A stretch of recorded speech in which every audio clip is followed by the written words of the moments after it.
Throughout the long history of the Halo franchise, a few iconic cosmetic unlocks stood out above the rest.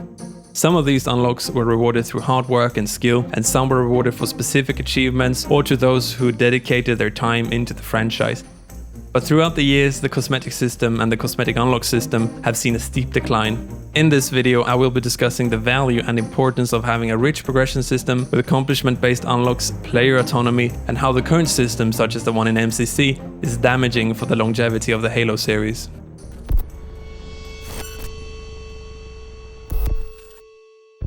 Halo 3 was the first game that expanded the player customization and expression to more than just color and emblems. In Halo 3, you could unlock different armor pieces based on Xbox Live achievement unlocks. Some of these armor pieces grew to become legendary in the eyes of the Halo player population, in particular the katana and the recon helmet in Halo 3. The katana was rewarded to those who got 1000 gamer score or more in Halo 3, which at release meant you had to 100% the game. And then there was the recon helmet, which for a long time was only given to players for a specific accomplishment that impressed Bungie. And with the launch of Halo 3 ODST, the Road to Recon challenge was released, where players who completed all of the hard Vidmaster challenges were rewarded with the recon helmet. The recon helmet was a sought-after helmet that was a grand symbol of stature. Whenever a player with a recon helmet joined the lobby, he had a presence. Everyone saw it and was enamored by the presence of a recon player. Everyone knew what it meant and it demanded respect. Halo Reach had its own iconic helmet as well. The Haunted helmet was a helmet rewarded only to those who had reached max rank of Inheritor. Whenever an Inheritor joined the lobby, the mood changed and everyone felt the presence of the Haunted helmet. Everyone knew the grind it had taken and the dedication needed to reach that rank. Whenever a Haunted helmet was in a lobby, it was noticed because the helmet meant something and stood for something more than just a cosmetic unlock. It represented the player's strong dedication and perseverance, and it got the respect it deserved.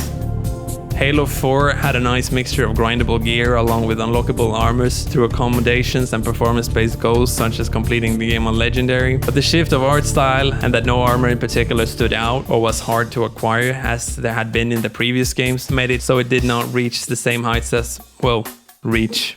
Halo 5 Guardians largely had a non-existent progression system whatsoever for the unlocks. The way and order you unlock things in Halo 5 was randomized through loot boxes called rec packs. The player had no autonomy whatsoever in their decisions of unlocks. The game shows it all for you.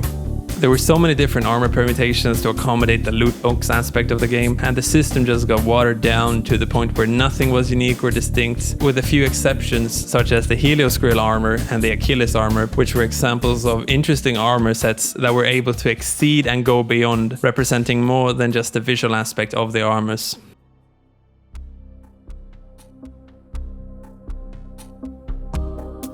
Having scarcity in content and having things be hard to acquire gives items increased desirability and value. The Recon helmet in Halo 3 was a hype machine that drove a lot of community engagement. It made people collaborate and work towards achieving it. It forged memories and friendships and drove player engagement through the mechanisms of the unlock system.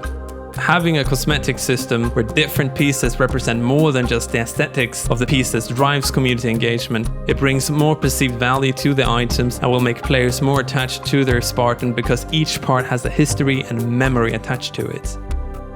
You felt cool rocking the Recon. The Haunted helmet was a real presence and engaged people in the lobby whenever an Inheritor joined. There was a real tangible value to those cosmetics. That is important for the cosmetic ecosystem. The work and skill required for those items gave them a multi-dimensional value and was more valuable than the sum of the requirements to unlock them. The value and hype of the Recon helmet wouldn't have existed if you could have just unlocked it after playing a few hours of matchmaking.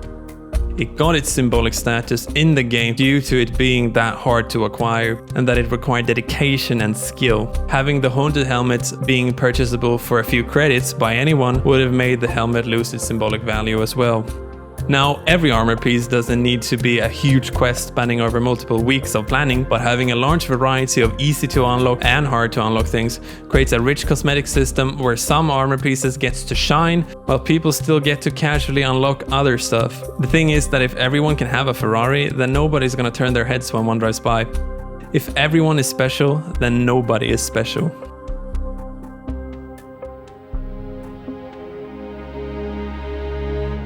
Designing cosmetics with accomplishment-based unlocks criteria can allow designers to push players into experiencing new and interesting ways of playing the game that they might have not otherwise experienced. The Endure and Annual Challenge are great examples of how accomplishment-based unlocks can push players to engage with the game in new ways. Some of my fondest memories in Halo are from the times me and my friends organized a time where we could all play, sat up all night and fought, screaming at each other to stay in line with our ghosts, and the eventual cheering that ensued when we finally landed in the hangar of the Forward Unto Dawn. It was loud, maybe too loud according to our neighbors. Same with the camaraderie and stress that we felt from the famously challenging Endure Challenge. We would have never experienced or forged those memories if it hadn't been for the cosmetic systems that drove us to play that way. Designing unlocks around accomplishments doesn't always have to be skill-based though. Designers can design unlocks as rewards to show appreciation for people from all corners of the Halo community. Having unlocks for people that get their Forge map into the game is a great example of how to do unlocks right. The game should reward engagement and acknowledge the player's work and dedication. Maybe an armor piece could be given out to people who have hosted X amounts of custom games, or to those that have 100% of the Master Chief Collection. Reward player engagement and acknowledge their actions in a meaningful way where how people engage with the game is reflected in how their Spartan looks. When the armor of a player is wearing directly reflects how they are as a player and the memories and things that they've done in the game, players will create a deeper and stronger connection to their Spartan on the screen.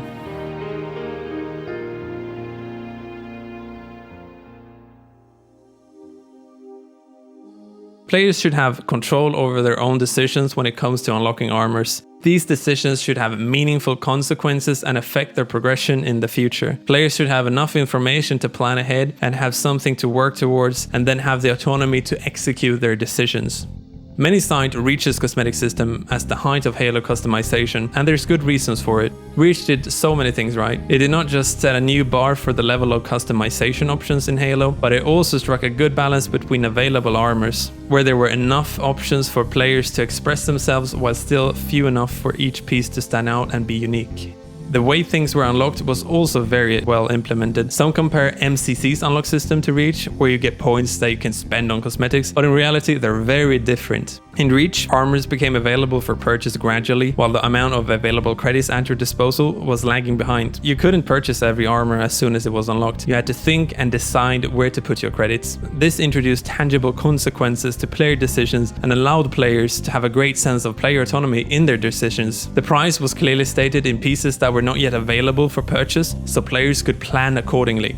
Should players save up for their credits and buy the really cool helmet down the line, or should they instead purchase these shoulders and chest pieces? Making one decision could prevent you from getting the other ones. Introducing scarcity into the credit system forced people to take decisions that impacted their unlocks and made each decision feel meaningful, with rippling effects through your cosmetic unlock path. There were always a few pieces available, but you could only unlock a few of them due to this discrepancy in credits and available armors to purchase. Making a purchase always felt meaningful in Reach, thanks to how it affected the rest of your progression. And that's why Reach system worked so well. Players had to make meaningful decisions on what their Spartan would look like with meaningful consequences. MCC's approach to the unlock system is unlike any other live service game such as Apex Legends or Fortnite. The Master Chief Collection does not close off any unlocks from the previous seasons, but rather lets players freely choose which season to pursue unlocks from at their own leisure, with no fear of missing out, no matter what the current season is. So as the seasons adds up, players will have more and more options in the order they decide to unlock things. This differentiation from the rest of the industry is fantastic and completely eliminates the fear of missing out when it comes to season passes. The issue with the current state of the unlock system in MCC though is that it lacks scarcity and player autonomy with meaningful decision making. For a brief time, the game did introduce accomplishment-based unlocks in the form of the Endure Challenge specific unlock and some rewards for reaching high ranks in competitive. Acknowledging player engagement and rewarding it gives some items increased desirability and value. This added depth to an otherwise bland system where everything else was equal. But when the season ended, they, instead of making the unlock challenges permanent to let the items maintain their value, they opted to putting them up for a few points in the exchange, removing the scarcity and desirability factor that they had previously added to the items and reduced them to bland items like the rest of the unlocks in the game. There are currently no unlocks outside of the player images and some nameplates that are based on accomplishments. They are all set into the linear unlock system of the season passes, where each item has the same price, making everything equal with no difference in value or scarcity. The current unlock system of the season passes also lack any sense of autonomy. They've opted to make the player unlock each item manually, but there really isn't any player autonomy other than choosing which season to pursue. This is because each cosmetic tier has the exact same cost of 1 season point, and each set of 10 tiers do not become available until the previous 10 has been unlocked by the player. A player's decision to unlock a certain item does not have any great impact or long-term effect on their unlock path, unlike it had in Reach, because each investment is the same and is required if you wish to progress further. Players are forced into more or less linearly unlocking each item in order to progress. A player may not make any informed decisions to opt out of purchasing certain items in order to save up for more expensive ones that they want down the line. Everyone will have everything, and the only way to get items is to follow the same predetermined path. Everything has the same value and everyone has the same things, which results in nothing feeling personal. I know changing up a big system like this is a huge undertaking with a lot of moving parts, but I just think, why settle for good when Halo can be great? I would love to see a system that mixes the way Reach approached unlocks with accomplishment-based unlocks sprinkled in to spice things up, maybe in Infinite. Having a system where scarcity, autonomy, and accomplishments work together to create a rich progression system allows players to assign a greater value to their armor pieces. This added value through sentimental memories of camaraderie, completing challenges such as Endure, and accomplishments through engagement with their game systems, along with their autonomous decision to invest in certain pieces, allows each piece to create a strong connection between the player and their Spartan, and can really make their Spartan feel like their own. When each part of the Spartan has a history and meaning behind it. With Infinite approaching, I think it's good to spark a discussion around progression systems and how they can positively affect player engagement with a game. I think it would be a shame if Infinite's progression system was boiled down to just a linear path with no autonomy. The way we interact with this progression system is as, if not more important than the items that we actually unlock through the system. A good progression system can captivate players, maintain player retention, create a stronger connection between the player and their Spartan, and through that increase the lifespan of the game. But in the end, I'm just a guy on the internet talking about a game that I really love. And if you stayed this long, I thank you for sticking through my rant. And let me know down below in the comments what your thoughts are on the state of the Halo progression system and what you think about Halo going down the path of season passes. And at this point, I've got nothing else to say in this video, so I'll just say thank you again and goodbye.